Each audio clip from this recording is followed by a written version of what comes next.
Nah, sebelum kita membahas lebih lanjut tentang apa itu IPA terpadu, terlebih dahulu kita perlu memahami konsep dan penerapannya.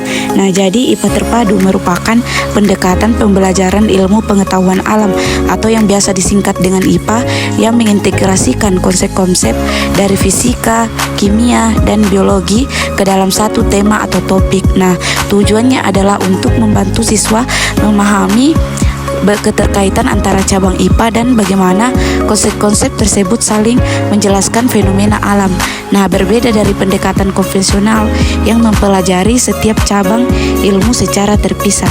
Nah, konsep dari IPA terpadu itu mempelajari IPA terpadu ini menekankan pemahaman konsep secara holistik, bermakna dan aktif. Siswa diajak untuk berpikir kritis, memecahkan masalah, dan menghubungkan pengetahuan dengan kehidupan sehari-hari. Nah, kurikulum IPA terpadu dirancang untuk mengembangkan kemampuan berpikir tingkat tinggi seperti analisis, sintesis, dan evaluasi. Materi disajikan secara kontekstual dan relevan sehingga mudah dipahami dan diingat oleh siswa.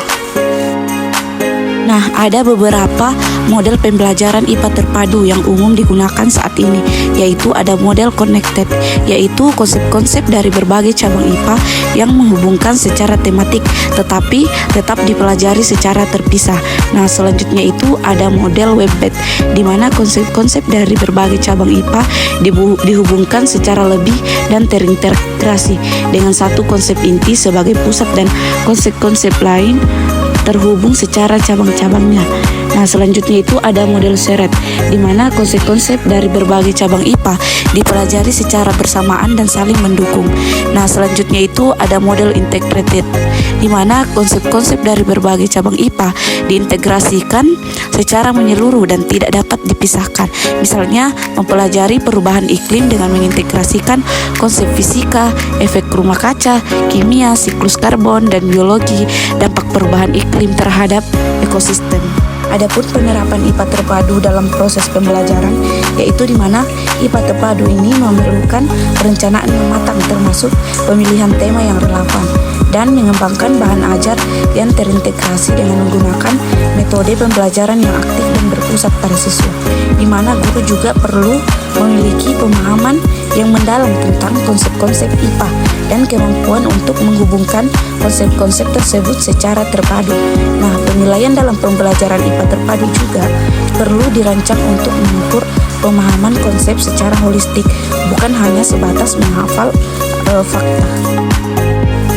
Nah, pembelajaran IPA terpadu juga memiliki beberapa kelemahan, yaitu ada dari aspek guru, di mana guru harus berwawasan luas, memiliki kreativitas yang tinggi.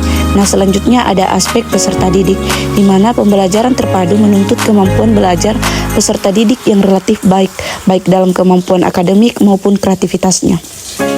Nah, selanjutnya itu ada aspek sarana dan sumber pembelajaran, di mana pembelajaran terpadu memerlukan bahan bacaan atau sumber informasi yang cukup banyak dan bervariasi. Nah, selanjutnya itu ada aspek kurikulum, di mana kurikulum harus luwes, berorientasi pada pencapaian. Nah, selanjutnya itu ada aspek penilaian, di mana pembelajaran IPA terpadu membutuhkan cara penilaian yang baik. Nah, adapun kelebihan dari pembelajaran IPA terpadu, yaitu dengan menggabungkan berbagai bidang kajian akan terjadi penghematan waktu, karena ketiga bidang kajian tersebut energi dan perubahannya, materi dan sifatnya, makhluk hidup dan prosesnya dapat dipelajari sekaligus. Nah, selanjutnya peserta didik dapat melihat hubungan yang bermakna antara konsep energi dan perubahannya, materi dan sifatnya, dan makhluk hidup dan proses kehidupannya. Selanjutnya dapat meningkatkan taraf kecakapan berpikir peserta didik, karena peserta didik dihadapkan pada gagasan atau pemikiran yang lebih luas dan lebih dalam ketika menghadapi situasi pembelajaran. Nah, selanjutnya itu ada pembelajaran terpadu menyajikan penerapan atau aplikasi tentang dunia nyata yang dialami dalam kehidupan sehari-hari, sehingga memudahkan pemahaman konsep dan kepemilikan kompetensi IPA.